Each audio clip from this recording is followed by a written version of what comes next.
Hi, I'm Matt, and today I'll be talking about censorship in comedy. I chose to talk about this topic since it's been an issue that's been bothering me for a while, and I'm pretty passionate about how, I view that blocking words of a comedian in a comedy routine is something that shouldn't be done. Through the usage of metaphors, logos, repetition, and more, I argue why censorship should never be utilized in comedy. And also, please excuse me for sitting and not standing because I'm still critical. So I'm going to. All humans share something in common. All of us have a love for laughter. It's programmed in our brain, and it's inevitable because all of us are programmed to enjoy laughing. And that's why comedy and the occupation of comedian came up in the first place. It's because people like to laugh. So, a comedian's a person who's paid to express his ideas through jokes with the goal of making an audience laugh. And in a perfect world, everyone wins. Comedian gets his idea out to the crowd, and the audience laughs as a result. People love to laugh, and comedians are getting paid for making people laugh. How much better can that be? But then there are these people who have the audacity to really just disregard everything that comedians and people who appreciate comedy stand for. And that is the freedom of speech in comedy, to use any words they want to make the audience laugh. These people, they use any way possible to just censor words that they deem as taboo outside of comedy. Here's a picture of the FCC. If you guys know what it is, then it's the biggest censoring organization in the United States. It's just very popular, so I brought it up. And anyways, these people have the power to decide everything that goes on within the media. What words can and cannot be used. What words go uncensored and censored. So, this brings me to this. There's a picture of Louis C.K. in a television box. And that's basically because when Louis C.K. is performing his routines live, his audience get everything raw. His audience hear everything that he says. Nothing is censored, and they hear everything that he intends to be in his routine. All right, sure, you can go watch his routines on the internet or buy his uncensored DVDs. But what about those people who are watching it on television? What about those people who are listening to his routines on the radio? They're being censored, and they're not being exposed to the true greatness of his routines. We saw one of his routines the other day in class, about a month ago, and a lot of us laughed because it was really funny. It was uncensored. We knew what he was talking about. And this brings me to my point about how swearing can be funny, the words themselves. So author and physiatrist Dr. Neil Burton says that swearing is often funny because it simulates play fighting, and it also eliminates the threat of a person or a situation. So basically, comedians are using swear words because not only does it enhance their message, but they're also creating pathos by creating a good bond between them and their audience. By using these words that people deem as taboo inside comedy, they're actually making a casual environment to make their audience comfortable enough to just let loose and laugh. Comedians put certain words in their routines just to achieve the simple goal of making the audience laugh. It's really difficult, and then when it's censored, they don't get their point across, thus making it so that the audience doesn't laugh.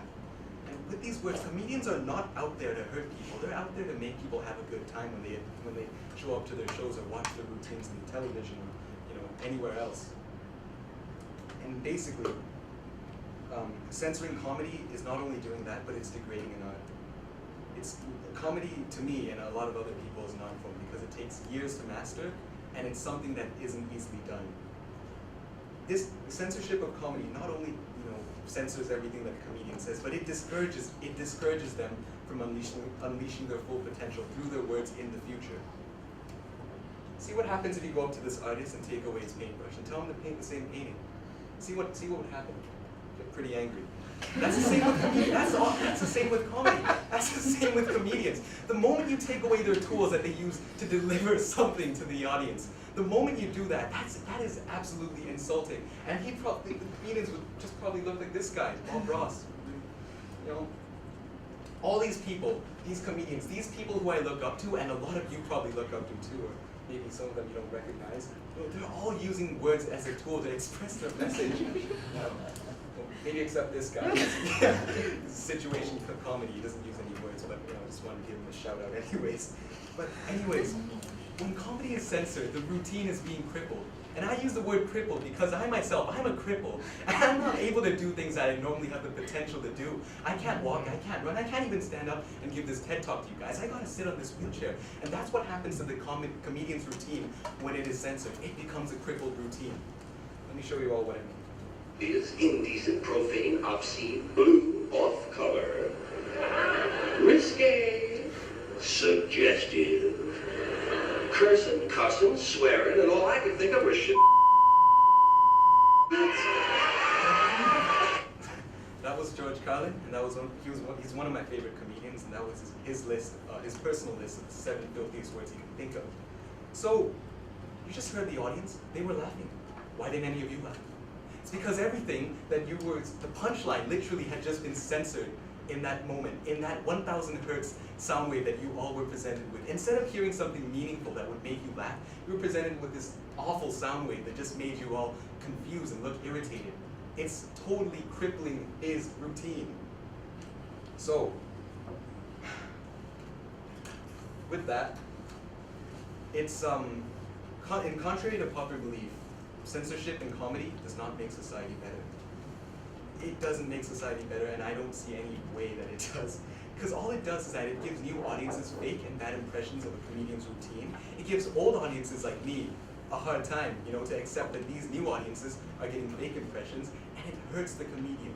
They're not able to express their full meaning through their words when it's censored. And it's totally contradictory to say that censorship of words makes society a better place.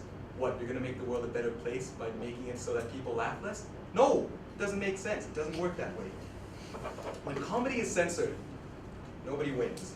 There's only losers. The comedian's hard work is tossed away indifferently, and the audience is left disabled to laugh.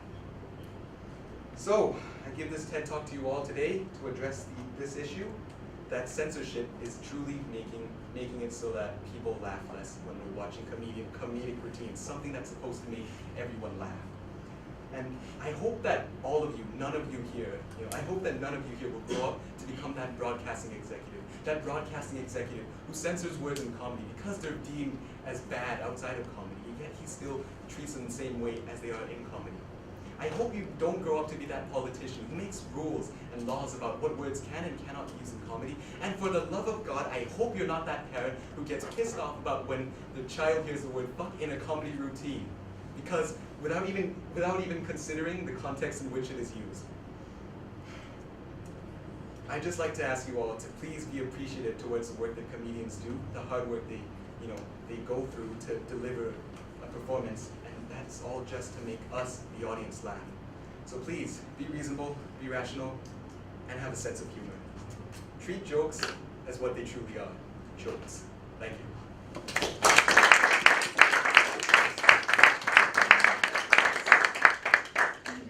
Okay, so I'm going to move on to my rationale. So in part 1 of this year, Language in a Cultural Context, I tried to persuade the audience that censorship should never be employed in comedy. And I do that through many modes. So first I wanted to establish the ethos. I wanted the audience to know that I was a credible source by saying that I watch a lot of comedy, I listen to lots of comedians.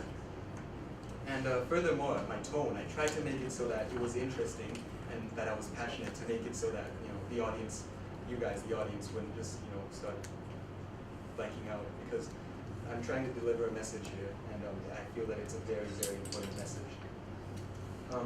Furthermore, I use humor to establish pathos. I'm pretty glad I was successful with that. I didn't know how that was gonna work out, and few would laugh. So hopefully, it kept you interested and kept you interested in my TED Talk. The clip. I showed the clip to you guys, the audience, for all of you to get a first-hand experience of what comedy censorship is like. I know that most of us here already knows what it's like, but just in case, I wanted to really irritate you guys and really make you guys feel what people like me and other people who appreciate comedy and are mature enough to appreciate it feel like when we hear comedy routines being censored. And another thing I did is that even though I showed you the censored routine, I didn't show you the uncensored routine. I just wanted to do that so I could keep the irritation in your mind is just keep it so that you guys are really irritated and truly feel how it feels like when you're trying to watch something and it's being blocked from you. So that enhances my message. And I use anaphora. I use it in the beginning and also at the end. In the beginning, I said that these people have the power to censor comedy and all these. I repeat it in the end. I use anaphora again in the end when I actually state who these people are. So like broadcasting executives, politicians, and overly concerned parents. And I use rhetorical questions so that everyone can just understand. Everyone can question and think while I'm asking a rhetorical question. And it really, I hope that it enhances my message. So, in conclusion, really hope that after this TED Talk, you guys have more appreciation for comedy. Please just understand that censorship really does just punch the punchline out of comedy, and it doesn't benefit anyone. And at the end of the day, everyone loses. Thank you. We're gonna cut the questions on Matt because we're a little short on time.